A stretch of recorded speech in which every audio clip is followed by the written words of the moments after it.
All right, so we are recording. So welcome to week 4. Can you believe it?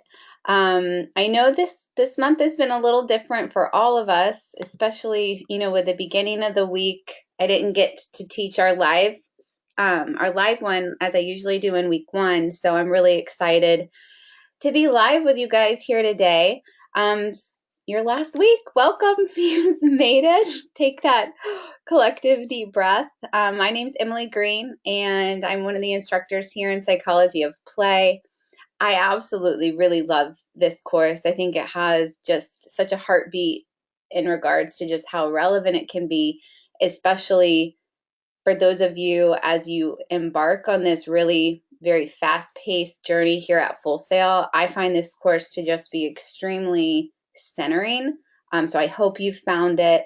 And my hope for you, especially as this is week 4, is you really keep the things that worked well for you.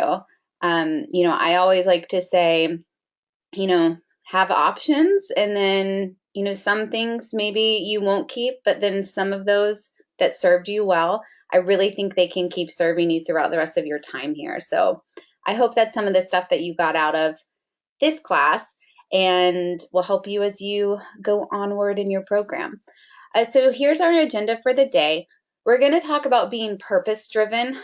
Week 4's theme is really about how to, in a way, I would think of it as kind of like how when we eat, we're metabolizing our food, and as we metabolize, we're keeping the things that are best for us, and then that can serve us as we move forward to the next thing, no matter what it is. So this is kind of in a nutshell what I see week 4 as, and especially when we get into talking about being purpose-driven and how that can serve you. And there's a really cool activity that has to do with that, and so I'm going to share that with y'all. I know some of you may not have gotten to the reading yet, so this will either be just a nice introduction or we can dig a little deeper too. We're going to talk about big ticket item stress. I'm smiling and laughing because I've had some, I think this is just one of those kind of silly and frustrating topics that we can keep really heady. But in today, I'm really wanting us to be able to make it more of than just like this intellectual thing that we're talking about. And I want us to really dig into the actual, I don't know what we would call that. If it's not heady, I don't know, the body part of it, how that really does impact us in our whole self on an energetic level, let alone like how we can then do things and go after the things we want. The next, we're going to look at the anatomy of emotion. And then in 2 and 3, these are really kind of combined as also these kind of, you can think of them, I'm doing bunnies and I'm laughing at myself because I know you can't see me. Little bunny ears of these quote unquote self-help tools, but really I see them as so much more than that. So as we get started, are there any questions that you guys have? I'll check the chat box right now. Any questions? All right, then I'm just going to dig on in, and I'll stop from time to time just to check in and see if y'all are needing anything or wanting to talk a little bit more in depth about something else. So let me go back over here. All right, so the purpose-driven life. Purpose, when we think about it from just if we can back up a second and think from big perspective, this is the reason for which something is done. It's why we're doing what we're doing. It's what our intentions are, or you can think of it as in a like kind of that goal oriented, that what's your main objective. So think about it for yourself. Like what's your purpose? What's your purpose? It could be kind of like this overall umbrella of like, what's your life purpose? You might want to zero it in and think of it more of, well, what's your purpose here at school? And as you think of those, type them in the chat box. I want to take a look at them. And then if you're having a hard time of, well, purpose is pretty, how do I summarize that? You can think of it more, a good step to identifying purpose is to look at your values. So what are those values that you have? How do they influence you? I don't know if you guys can hear the dog. I brought the dog to the office today. Maybe a mistake. So I want to check at the chat box and see if anybody would be willing to share what your purpose is, like why you're here at Full Sail. Create a better life for my kids. That's Cody's. You'll see this a lot for a lot of students. I'm sure some of you might be kind of nodding along with Cody. A lot of what we do for ourselves as we get to a certain age and we have others that are counting on us, like Omar saying, same here, you know, what we do is not just self-oriented, it's for ourselves, but it's also for the well-being of others. So it looks like everybody here in the chat box is saying kind of same here, same here. So I want us to look at that then, knowing what your purpose is, if it's to create a better life for my kids, or even it's just to create a better life for yourself. For a lot of people, they find, especially in creative fields, here, let me hop back over here, that purpose can also be seen as an extension of self. So you might be here because you've identified a passion, and so a purpose could be to become your, you know, your best self, to be in a profession that expresses your truest nature, something like that too. So this week you're going to be introduced to the golden circle. The golden circle is kind of I think of it as like a backwards activity that gets you really clear on what your why is. A lot of times I think in our more Western culture, or it might just not necessarily be Western oriented, but more modern, we're really focused on results. And sometimes we get ahead of ourselves and it can lead to burnout. It can lead to this sense of dissatisfaction that just naturally comes from being disconnected from something bigger. I know last week, or was it in week 2? At week 4, I kind of lose track. The weeks kind of fade into each other, but we talked about a lot about those different areas of your life and how they all work to week 2's material, talking about wholeness and things within that nature. So a lot of times people, when they get so oriented and maybe task driven, their behaviors and all of their energy is focused just on accomplishing something, but it gets disconnected from what is it serving, like what's that greater force behind this. And so the golden circle is a way to work from, if you're thinking of it as a circle, the inside out. So what's that core? So what is that purpose in your life? So these are some questions that can really help you flush this out within yourself. So for those of you who said, you know, I'm wanting to make a better life for myself, a better life for my career, you know, what is the purpose in life, career? There you go. If you want to zero it in more on just profession, like what is my cause for this industry I want to enter? You can look at what do I want to be in this industry? I think that's a really neat one, especially as you're going to be moving forward in the classes and learning, you know, much more industry focused skills. This can be a really cool kind of, I don't know, target, you know, one of those anchoring questions as you take on more and you're exposed more into the industry that maybe you're wanting to get into, or you're already in and you're wanting to learn, you know, more skills on. This can really kind of be the glue to what your why is. And when you know what your why is, everything else, just the thought is it naturally kind of pulling from week 2, this concept of flow, everything flows outward. So if you work from the inside out, everything, the what you do and the how you do it is going to be really connected, to the why. So it's kind of this outside in. I can show you what this looks like for me. So I'm very, when I'm not teaching, I'm a therapist. I'm a trauma-focused therapist here in Orlando, and I use this me in a nutshell. So I want to show you how this concept really comes forward for me and in what I do. And then it's neat because it also is tied to, you know, what I'm here for. So here, this was really neat because it is, I've learned this concept, you know, the circle, the golden circle, gosh, I don't know, whenever I started teaching here, which was a long time ago. So it's really neat to see just how relevant these things are across all facets of our purpose and all our facets of our life. So this is me as a, with my therapist hat on. So my main why is I want to help teens and adults have the opportunity for deep healing and transformative growth. So that is why I do what I do. And then the what part is what I do. So How does that flesh out from my why? Well, I provide individual counseling to teenagers and adults, and I like supporting them through times of stress, heartache, or unexpected change. So that's the what part. Now from there, it's the, coming back over here, if you see the why, the what, and then the how. And the how part, when you think of it, it's really neat to think of, well, what makes you different?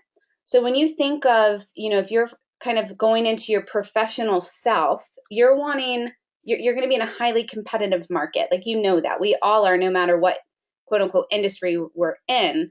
Here in Orlando, there's a heck of a lot of therapists here. So my why helps get me grounded in my purpose. The what I do is a natural expression of what my purpose is. Like, I want to help people heal and overcome.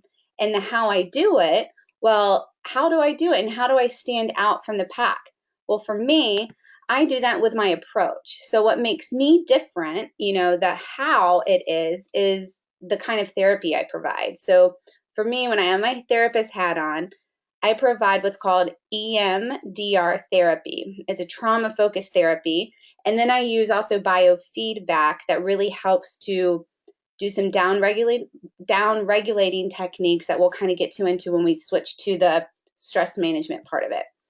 So why I wanted to show you this is because what was really neat for me when I was kind of just creating myself and putting myself out there, the golden circle just naturally came up and it flowed. So it was very, very easy for me to get focused, to be purpose driven, to be very specific and express in clear terms of what I do, and then also help me stand out. So when you're thinking of your professional self, and as you start to market yourself, a lot of times that can make people feel pretty uncomfortable.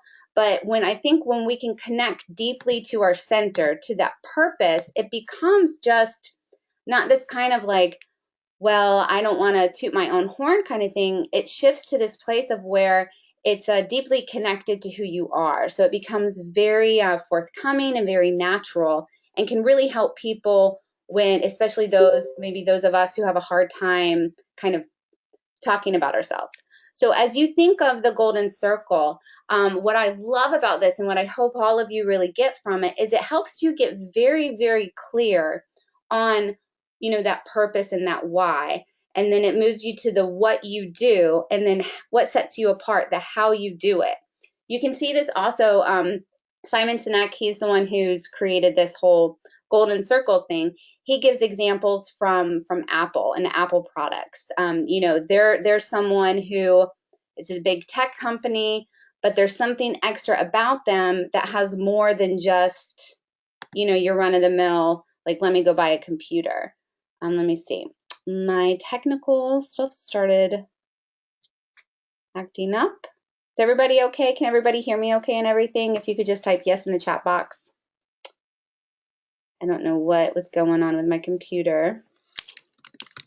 Okay, all right, thank you, Caleb. Okay, so does anybody have any questions about the golden circle activity?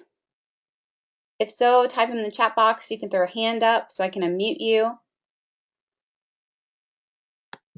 Okay, so no questions. I'm gonna move on.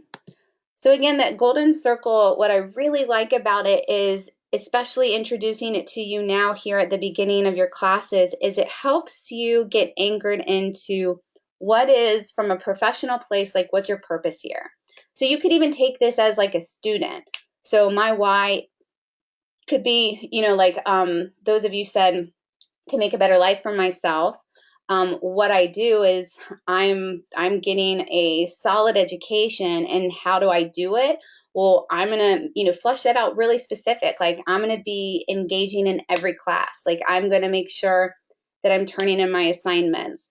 These are things where the golden circle activity, you can take it to those different segments of whatever is maybe the most important thing in your life at the moment, and that also might be the most stressful, which I know school is. So just a little kind of note to self, another way to use it.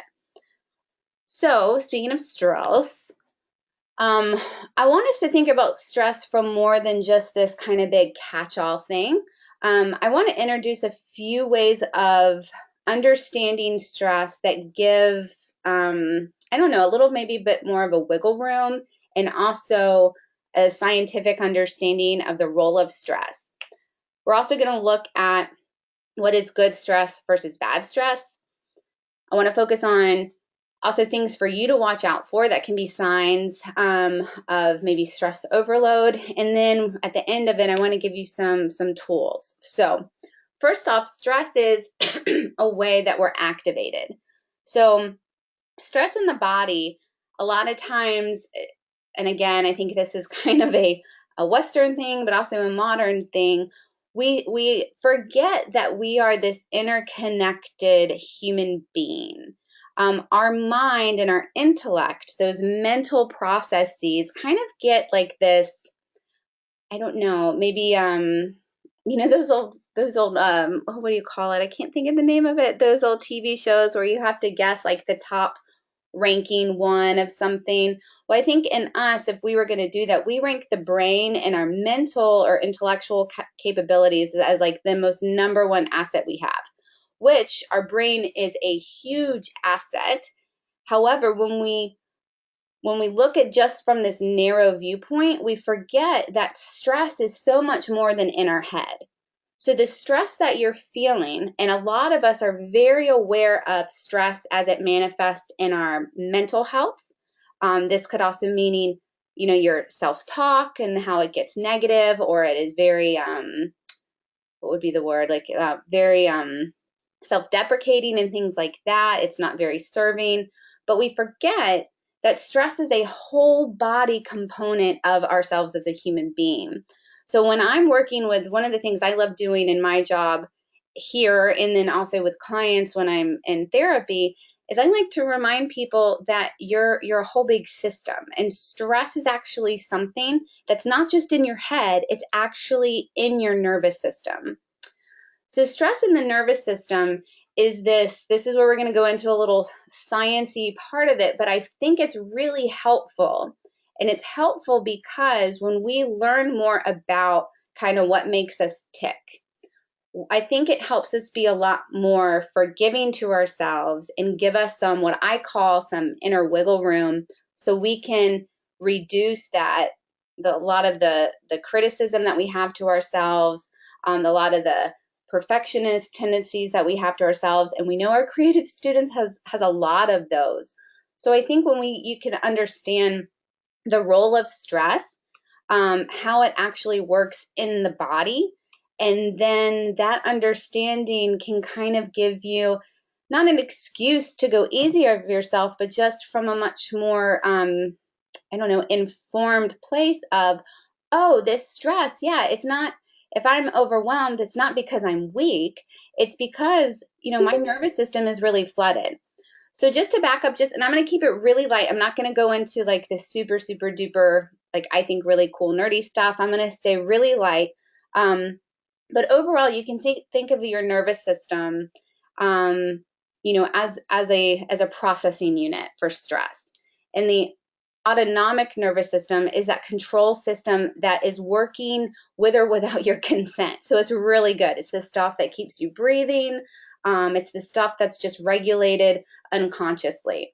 So the things that the autonomic nervous system controls are those things like breathing, our digestion, our urination, our heart rate, sexual arousal. All of those things go on ticking without us saying, activate, digestion. Those are things that are just always going on for us. Now you can break down the automatic nervous system. I mean, you can't cut us open and break it down, but we can intellectually break it down into two systems or two divisions. I kind of think of it as, the two opposites that make a whole. It has its sympathetic and then its parasympathetic. Now, a lot of you have probably heard of, maybe not with the name sympathetic nervous system, but you've probably heard the flight, fight, or freeze response. So that's what is composed of the sympathetic part of our automatic nervous system.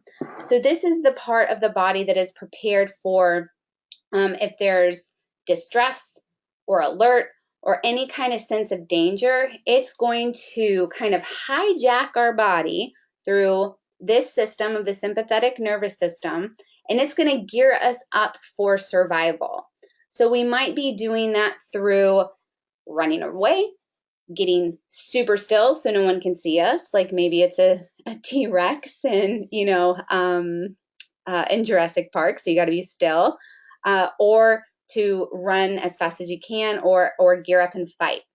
So this is the part of the automatic nervous system, that sympathetic part, that is that stress response. So when this gets activated, hormones and chemicals are flooding our bodies and preparing us for battle, so to speak. So when this stuff is going on, what do you guys think? And I want you to type in the chat box, what is happening to somebody's body? What might they be feeling if this part of the stress response is activated? So you guys tell me in the chat box, what do you think's going on for this person in their body? Like, what is their heart rate like? Do you think it's higher or lower?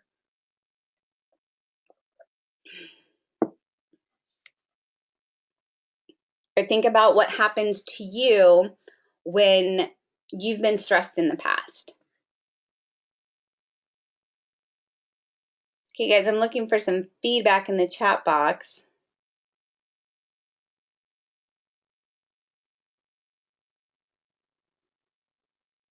Are you guys able to hear me? Because I'm not seeing any engagement. Okay. All right, Ezrason, breeder play game. Yeah, so the question is, so you guys pay attention, when the stress response is on in the body, and the body's preparing kind of for this battle, what do you think is going on physically for a person? So if it's like Game of Thrones, Battle of the Bastards is on, how do you think Jon Snow is feeling in that moment? No problem, Ezra. So how do you think his body is feeling? What do you think his breathing is like? What do you think his heart rate's like? These are the things I want you guys to be thinking of. Okay. All right. So I'm not getting a lot of engage. Okay. Yep. The Cody, the survival instinct. Yeah. All right, you want to flesh that out a little bit? So what do you think's physically happening? So Ezra's saying the heart beats faster, probably sweating. Caleb says this higher sense of focus. Definitely. So these are all physical manifestations of stress. So you guys are correct. Thank you so much. Yep, that Cody, that adrenaline is kicking in. So this is that part of the bodily responses and reactions to when the sympathetic nervous system gets turned on. Dustin says a heightened awareness. Yes. So what you all point out is how your adrenaline kicks in, like Cody says. Dustin's talking about this heightened awareness. Caleb, the higher sense of focus. Ezra's talking about the heartbeats. All of this is actually preparing the whole body to do what's need to be done. And at a certain point, that is very, very helpful. So someone can do whatever it is that they're faced to do. But what do you think would happen to anybody if they stayed in this state for long periods of time? So think about that. And as you think about it, if you type in the chat box, what do you think would happen to someone who is, so breaking down. So Caleb and Cody are saying like they would start breaking down, the body would break down. Definitely. So you could see this in someone. Have you ever heard that expression, like my nerves just feel really raw? Like, or, Dustin says extreme fatigue. Definitely. So thank you guys for your participation. So what all this is saying, and this is something I hope if you guys don't hear anything, but just hear this one thing, it's to hear this, and that stress is real. And when you are exposed to intense, moments of high stress in the form of trauma or just chronic stress patterns. So even if maybe you notice on a day-to-day basis, you never really get down to a 1. And I think of a 1 is neutral, and 10 is extremely stressed, kind of worst feeling you've ever had in your life. So if you're somebody who lives always maybe at the higher end of the spectrum, and you never get the chance to really get down to like a 3, a 2, or a 1, you might find yourself in this chronic stress pattern. And you might find these symptoms that some of the guys were talking about with the fatigue, with the sense of breaking down, like you can't handle things. So even though this part of our nervous system is set up for self-regulation and survival, a lot of times what we find in modern day society is that the sympathetic nervous system stays on for people. And it was never meant to just come on and stay on. It was meant to also turn off. And the off part is what I want to shift focus to for the rest of our time together. So how the automatic nervous system works as a whole, with the sympathetic being that activating part, the deactivating, or you can think of it in the terms we use is down-regulating, is its opposite, is that parasympathetic nervous system. So this is those things that are going to cause relaxation in the body. It's going to inhibit things, and it can be inhibiting in a good way. It's going to slow many of those high energy functions that got kind of catapulted or turned on and flooded when the sympathetic nervous system got taken on in that stress response. So when this parasympathetic nervous system is activated, this is when you're going to be finding people who are doing what we call today self-care, who are participating in activities that might be intentionally self-care or just find themselves in a lot of the stuff you've been doing this course, which is in playful activities.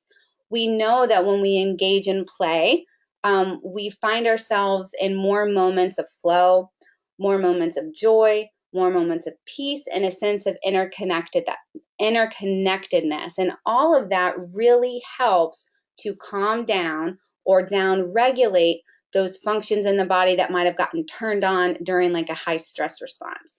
So the nickname that the parasympathetic nervous system gets is that rest and digest. So you can think of it in opposites. I always think of the Taoist, the yin yang symbol, and how well these two are meant to work together, but how we need to enter in, especially today, with just that chronic doing and work and stress to really make sure that our parasympathetic nervous system is turning on. We want that part to be on for us. And what you've already been doing through this whole week, maybe you were aware of it, maybe you weren't, and now you are, you've been engaging in activities that turn on that parasympathetic part of your nervous system, which brings about more restoration, equilibrium, a sense of balance, and you're talking about this from just like the cellular and even physical levels.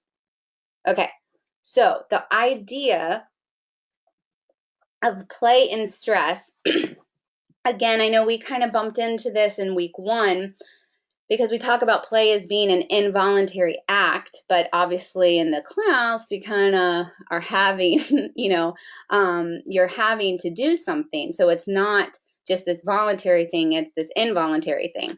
So play, but you've experienced, even though they've been tied to assignments, you've seen so many of you, I'm reading all of your discussions and just seeing just how much you're getting from getting into and activating this part of yourself.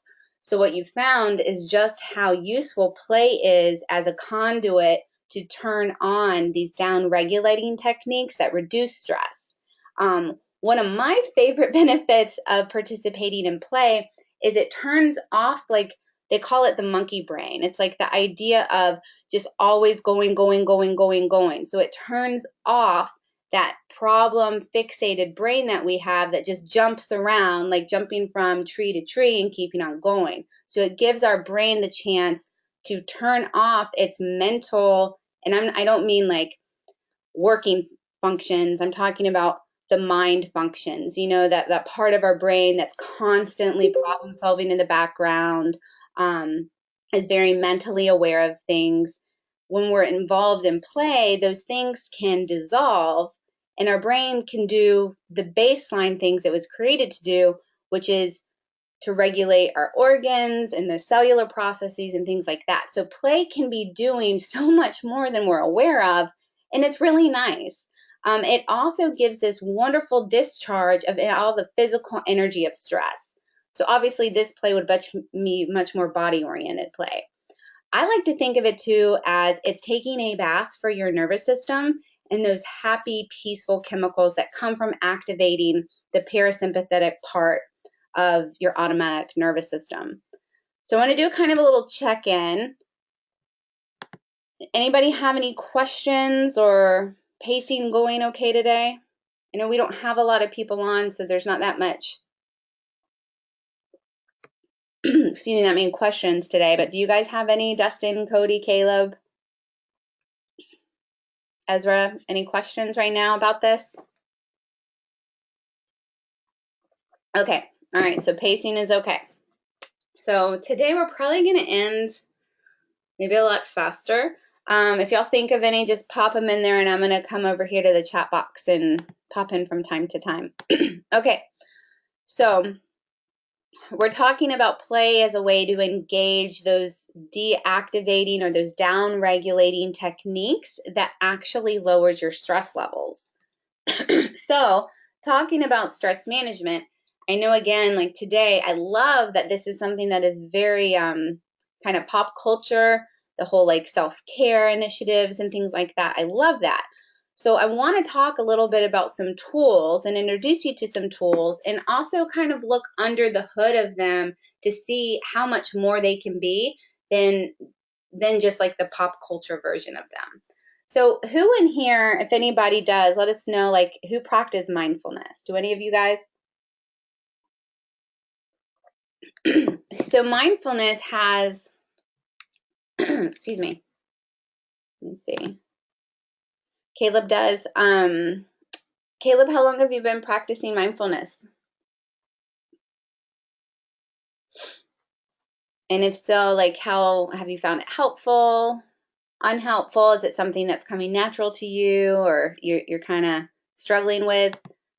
So Caleb, you've been practicing for 2 years. Oh, that's awesome. So not a newbie at it. So if you had someone who was like, I don't know about this whole mindfulness, would you give them the kind of push to go after it and try it? Because has it helped you, or would you say try something else? I know for myself, I used to really struggle with mindfulness because I didn't like the notion of sitting still. So one of the things I always like to talk about first off with people is to pick one that's going to set you up for success. So for a lot of you guys, you've found that just activating play, especially the play that's getting in touch with the things you loved to do when you were younger, is a great stress management tool. So I would say start where you are. But mindfulness, what I love about it, and it's one of those that for me, it's had its own storyline in my life. And it's come to mean more and more and different things to me as I learn kind of more than just the surface level. For me, mindfulness has been a process of really being able to empty out the mind. I think for a lot of us, the mind is this jungle gem, and it is just constantly buzzing and buzzing and buzzing.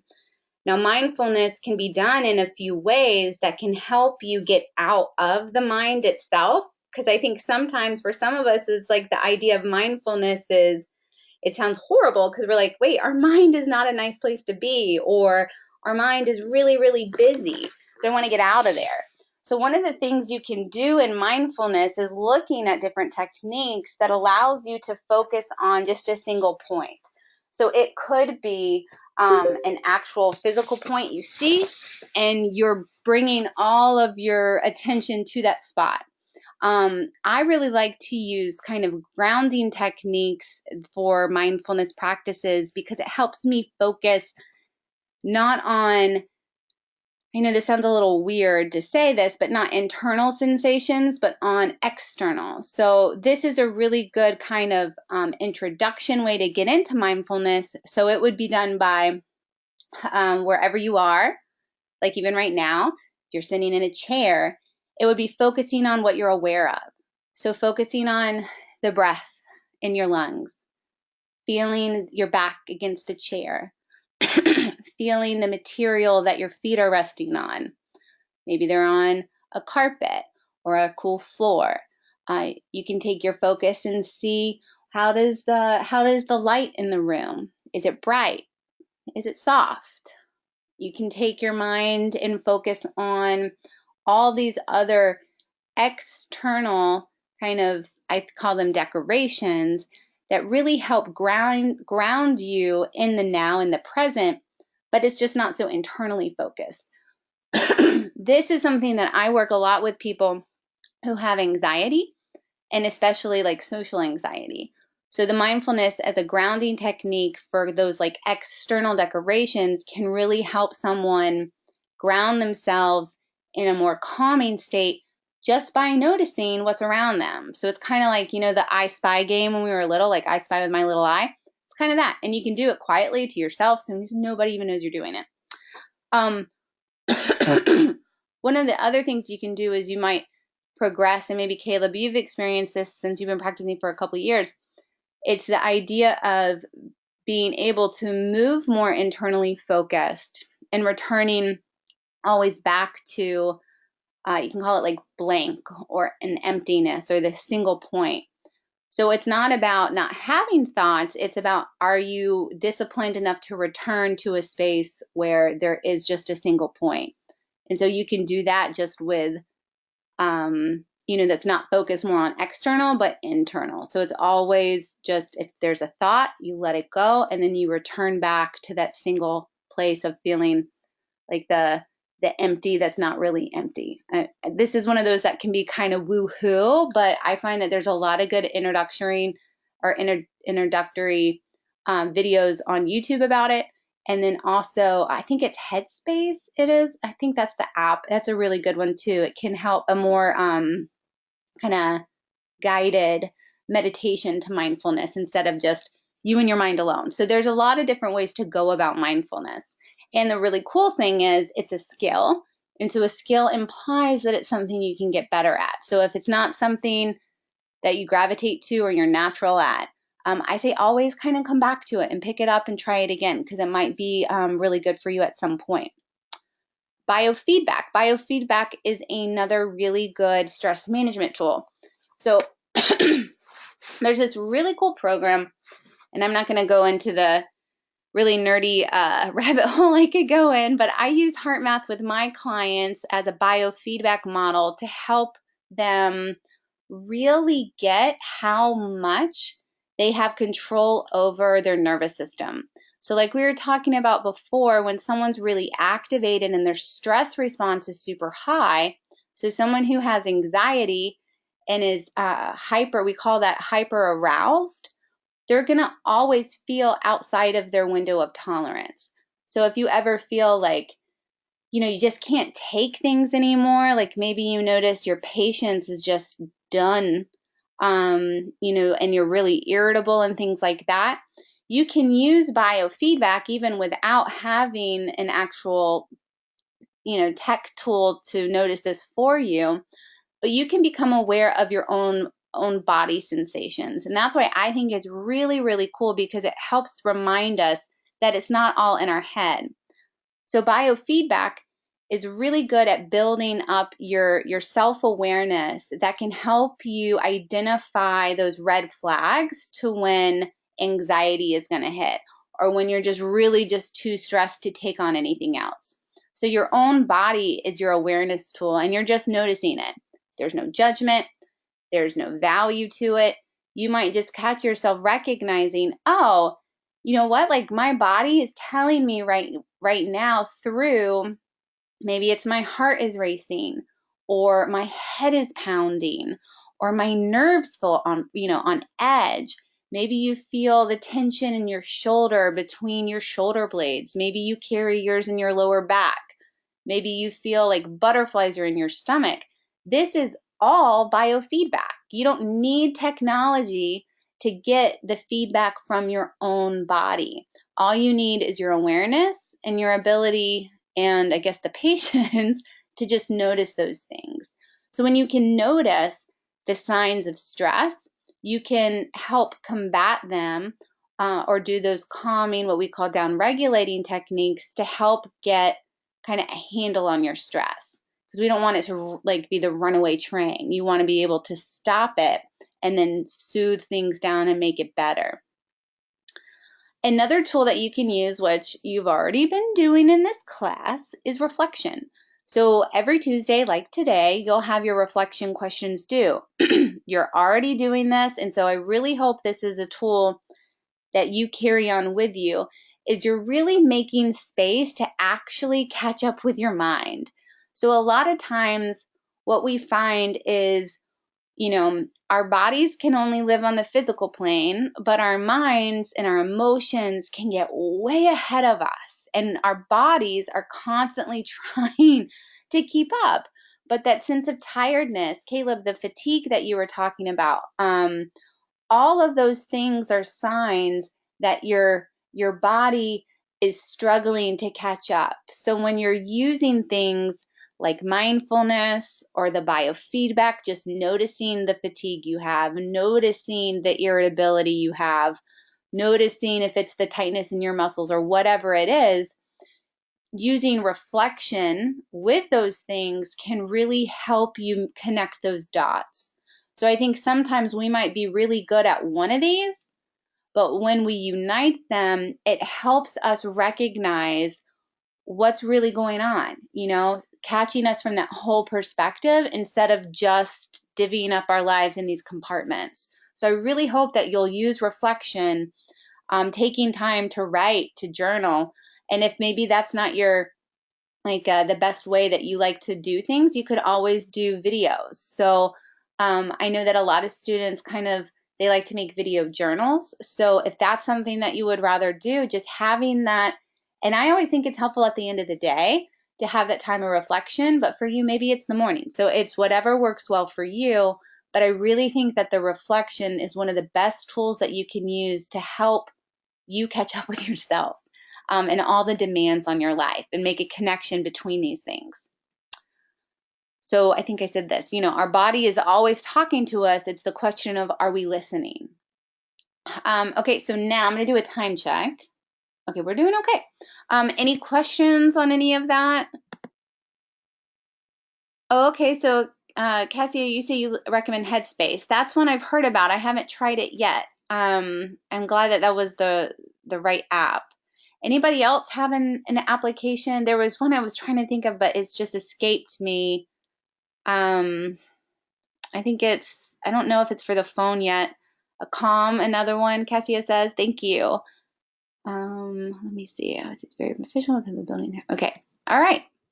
Okay, so we're going to switch to, we've talked about right now the science behind stress, the roles that it plays, and I think this sometimes can get lost, and I don't know if I communicated this well.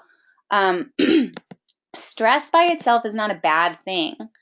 Stress is activating, which being activated and out doing in the world is a good thing. However, you think of it as a tipping point. There's good stress, and then if it passes that threshold, it becomes the bad stress. So it's just one of those things I want to make sure to underline, like right here, is that stress isn't bad. It's kind of like how much is it building and holding in us, or are we able to release it so we can start over anew with an actual new day? So remember, stress isn't bad.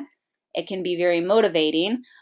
Certain emotions like anger can be very motivating. So it's not good or bad, so to say. It's just, what's the healthy amount, and are you able to still access times of calm and peace? And those apps that people were talking about really, I know my husband, I can't remember the one, I think he uses Tone Beats. Does that sound familiar to anybody? And that also helps with sleep. Anybody hear of that? Tone Beats or something like that? That's another good one too. Okay, so we're going to switch for the last 15 minutes about stress and emotions. Let me see. Chris says, I know that I'm past the good stress, but I'm getting better, but it affects everything. Mood swings, PTSD. Yep. Everyday life. It does. Chris, or Christopher, you're totally right. When we get over our threshold of what we can handle, that's when we see these other areas of our life kind of go whack-a-mole on us. Like, remember that game, the whack-a-mole, like hit it when it's down. So might be your mood one day. It could be your sleep the next. It might be all of them. So when you recognize that there are these areas where you're really struggling, or you feel, for me, mine is irritability. When I feel irritable, I know things are bad. And for myself, like I got really hurt 4.5 years ago, almost 5 years ago. And for me, physically, stress really, really impacts me. So if my stress, even if it's good stress, like doing teaching, if I teach too much without balancing it out and seeing clients, like my body is the first place I feel it. Maybe for someone else, they see it in their emotions. I mean, I kind of see it everywhere for me. So recognizing that there also are going to be times in your life, if it's from injury, if it's just from overexposure to stress, maybe Chris, that might be for you. I know learning to look for triggers. That's awesome. Last month I had a lot of veterans, and they were sharing just how much their experiences, are still with them. And so our past experiences, and I like to think of trauma not just as those really big obvious things that happen to us that are hard, like someone would face in war, although of course that is, but it's also the little T's. It's all those little things that happen to us that might make us from our past have felt humiliated or forgotten, or invisible. All of us are, I like this saying, our biology, let me see, I want to say it right. Our biology is our biography. So the stress management is um, a really helpful tool to use to find those triggers like Chris was talking about. So I really hope that you'll let, your own awareness and start noticing these different areas. If it's your body, if it's your moods, if it's your sleep, your past experiences, the little and big T's, and maybe the current big stressors in your life now, that all of this really does take a toll. And finding like these these stress relief activities, if it's through play, mindfulness, biofeedback, reflection, or in other ones, like the one we're going to get into in a little bit, these can really help. I think of it as an unloading, this way to discharge the stress energy from your system so that you can make space to also bring in the good. I think sometimes we forget we need to discharge to then bring in and fill in with more positive aspects too. And I think play is a wonderful way that actually gets energy out, like the negative energy out. Okay, so I want to look at emotions and stress. Excuse me. All right, the anatomy of an emotion. There's tons of different therapy models and theories out there, but we're going to focus on Albert Ellis, because he really gets to the heart of self-talk. And I think, although I will say this, and I hope you remember this, you will never ever be able to talk yourself out of feeling something. But being aware of your self-talk and giving yourself a better dialogue is extremely helpful, because it starts empowering you to notice all those places where you're fighting battles, and it's usually in our mind. So again, I don't think we can ever talk ourselves out of feeling something. Like if I'm really angry and someone says calm down, that usually doesn't make me calmer, it makes me more mad. So I do think that's where knowing your self-talk and knowing where these emotions are coming from can be very helpful, and that's what we're about to learn. But also knowing there might be other higher interventions you might need that really help you process out some of those emotions and help you not just work from the self-help angle, but from a deeper angle too. So all of this is extremely helpful, but I want you to know that if you find yourself and you're like, man, I'm following this model, but I'm not, I'm still struggling, you're doing one part of the work, and sometimes we need those deeper interventions. And that's kind of the stuff that I love doing when I'm working with people in therapy, is that we can work on self-talk, and a lot of people have become more and more aware of it, but sometimes there's more healing that's need of where that negative self-talk even comes from.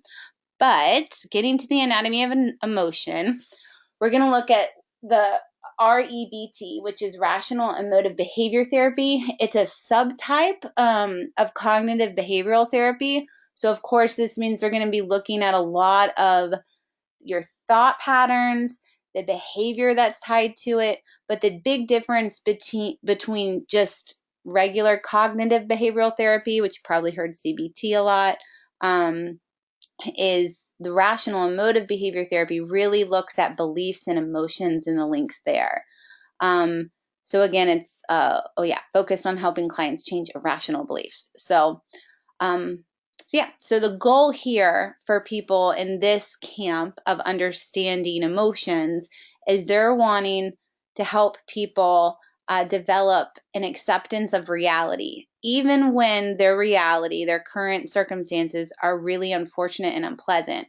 And I think this can be very helpful, especially as it balances out like that, the Pollyanna version of positive psychology. I know in week 2, like we talked a lot about, this is not your Pollyanna version. I think this is just a good, what would you call it, companion to that, because it helps people face times that are really hard, and it's not just everything's working out. So an REBT therapist, that rational emotive behavioral therapist, is striving to help clients develop 3 different types of acceptance. It's the first one, it's that unconditional self-acceptance. You can think of that as just having a high sense of respect for yourself and and then 2 is for other acceptance. And then the third, and this is the one that I find really, really helpful, is unconditional life acceptance. So if the first one's about having a high sense of regard for yourself, I think that last one can be extremely helpful because it's also applying that, but in terms of what you're going through.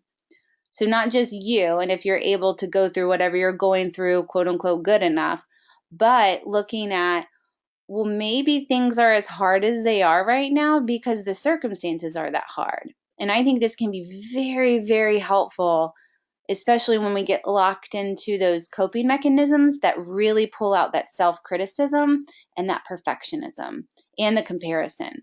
Because sometimes life is just that hard, and being able to really genuinely see that, and it's not saying accept it like this is the way it's always going to be, but to make space for it. It can help take in a fuller picture instead of just the picture that we really wish we were in. So Ellis uses a model called, it's very simple, it's the first 5 letters of the alphabet, ABCDE model. And it breaks it down into a way that helps identify not just the thinking or those thoughts, like the negative self-talk, but what's underneath that. It's the belief. And what that belief does is it creates this emotion. So here's activating event. Let's do this. So something happens in our life. Let's just do the first example. It could be getting stopped for a speeding ticket. So getting a speeding ticket, you get pulled over, is the activating event. B is the belief system. Gosh, I'm so stupid. I can't believe I did this. That belief system, I'm always getting in trouble. I'm always doing stupid things. C would be that emotional consequence. So for me, this could be a lot of self-criticism, anger. You might be really, sad and disgusted. So if we followed that track down, that could turn into a pretty negative headspace to get into. So the goal here in REBT is to interrupt that thinking pattern, so to dispute it. And it might take quite a bit of a challenge. And if it is more of a challenge, that's okay. It's just, I say pull out that really creative thinking side of yourself to help see it from a different angle. One of the things you can look out for when you're disputing something is if you hear kind of in your own talk or in someone else's, it's usually really easy to identify if they're saying oh, I'm always a failure, or everyone's out to get me. Those are those big, the big absolutes to look out for. So E is you're wanting to create a new effect. You want a different emotion. And that would be from that different way of looking at it. So if I'm saying, I got a speeding ticket. My belief system is like, oh my gosh, I'm so stupid. I always do this. See, I'm feeling pretty bad about myself and self-critical. The way I could dispute this thinking is to say like, well, I sometimes make mistakes and I can learn from this. That would be a different way of looking at it.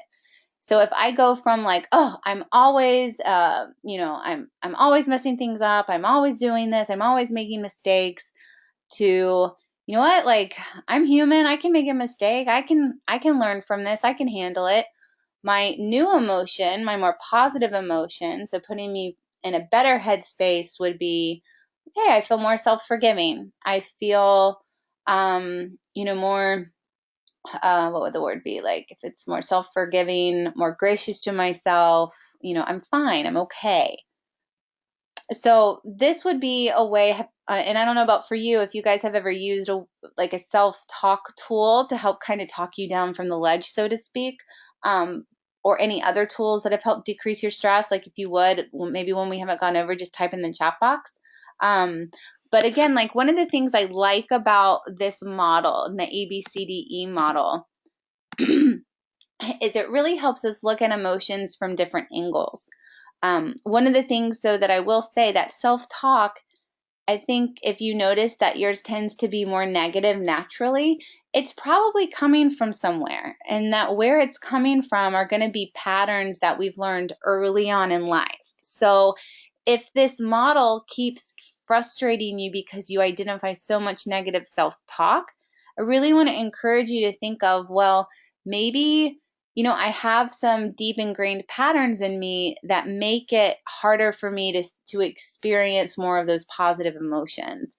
Now, for a lot of people, this model can be very helpful. And just if you nudge it a little bit, like through these steps, it can really take you to a different place. But if you're ever struggling with that, and you're looking for more help, that's when a higher level of intervention might be really helpful. So that's kind of the people that I love working with, is those that, they've tried a lot of self-help, like they're very aware of their self-talk, but they keep finding themselves always having to coach themselves, and they're feeling pretty depleted. So if you find yourself in that camp, no, you're not alone. You're not alone at all. And there's more work that can be done to help in situations like that. Now, if you're someone who these things are great and you notice a big difference, that's wonderful for you, and take it and use it and run with it. But a lot of times, all of us are going to get to a place where we need more than just a model. But this model is very, very helpful at helping people recognize maybe just how self-critical they are, the expectations that they have on themselves, and those perfectionist standards. And that's one of the things I'd say our creative students usually have a lot of, because y'all are go-getters, and you're chasing after what you want, and that comes with stress, and some of that's good stress, but then sometimes it can get overloaded too. So in a nutshell, that is today. If you guys have any questions, feel free to type it in the chat box. And if not, don't forget that today you have your last reflection due. So make sure to do that tonight before midnight Eastern Standard Time. Your last week of everything. And then, as usual, you have on Thursday your initial discussion post due, and those two comments to your classmates by Sunday. So guys, I really hope you enjoy your last week in the class. I know if Marie's your teacher, she's really enjoyed teaching you guys this week too. We wish you all the best and hope you squeeze as much as you can out of week 4. And our hope is that your work through week 4 will really help you identify those things you're going to keep from the class, and that you're going to apply moving forward as you continue here at Full Sail. All right, everybody, thank you so much for your time. I loved having you. If you have any questions, just shoot me a message on FSO, or if I'm not your teacher, do that to Marie. All right, you guys take care. Bye.